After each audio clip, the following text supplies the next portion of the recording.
Bon, pardon. Alors moi, du coup, j'ai pas eu le temps vraiment de bosser de ouf parce que je sais pas vous, mais moi, depuis dimanche, j'ai l'impression d'être en grosse gueule de bois. Pas les normes, tu vois, genre la biture du chèque qui a mal tourné, et tu t'es pris un platane, on est aux urgences. Dimanche, on n'est pas allé jusque-là. Mais on s'est quand même réveillé avec la bouche un peu pâteuse et quelqu'un qu'on n'avait pas envie de retrouver là à côté dans le lit.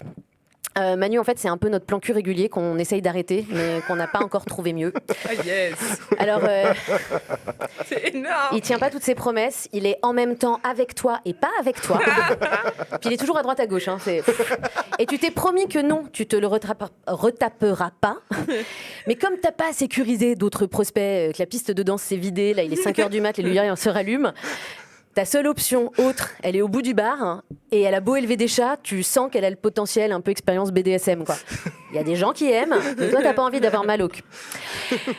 Donc, quand t'es en gueule de bois, qu'est-ce que tu fais ? Tu sais, quand t'as ton t-shirt troué, les cheveux hirsutes et la laine vodka poney, dont on parlait un peu tout à l'heure, de quoi t'as besoin ? C'est généralement la Cronenbourg du lendemain de cuite. Faut soigner le mal par le mal.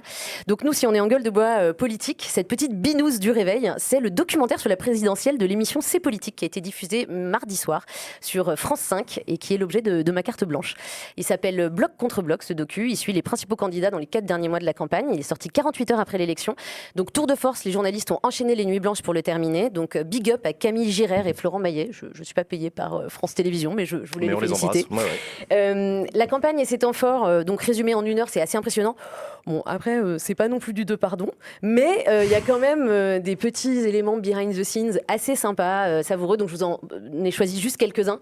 Genre QG de campagne de Valoche, le député Geoffroy Didier avec la même chemise blanche que Manu, sauf qu'elle est boutonnée droite, 3 boutons plus haut. Parce que les LR, c'est tout pareil que Manu, mais en moins bien.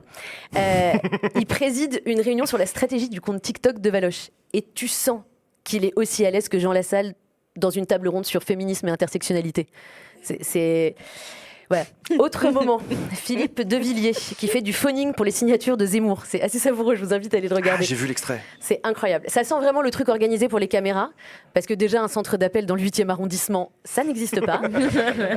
Mais surtout, il raccroche pas lui-même son téléphone portable. C'est vraiment vrai. Il le tend à l'âme damnée qui se tape. Tenez mon petit, quoi. C'est vraiment infernal. Et il y a ce dernier moment aussi assez génial où Marine Le Pen compare Jordan Bardella au petit chiot affamé dans les 101 Dalmatiens. Parce qu'il a faim tout le temps. Alors, si on est sur le registre de l'appétit, moi, Jordan, il me fait plutôt penser à Hannibal Lecter dans Le Silence des agneaux.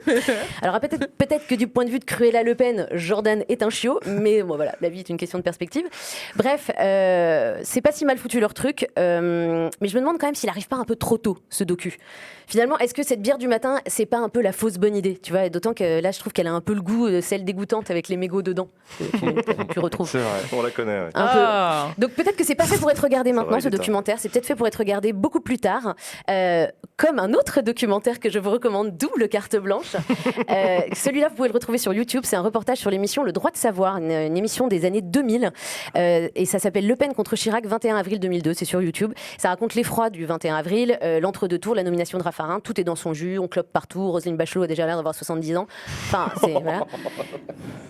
On n'a dit pas le physique. C'est pas sur le physique, c'est plus sur les tenues en fait.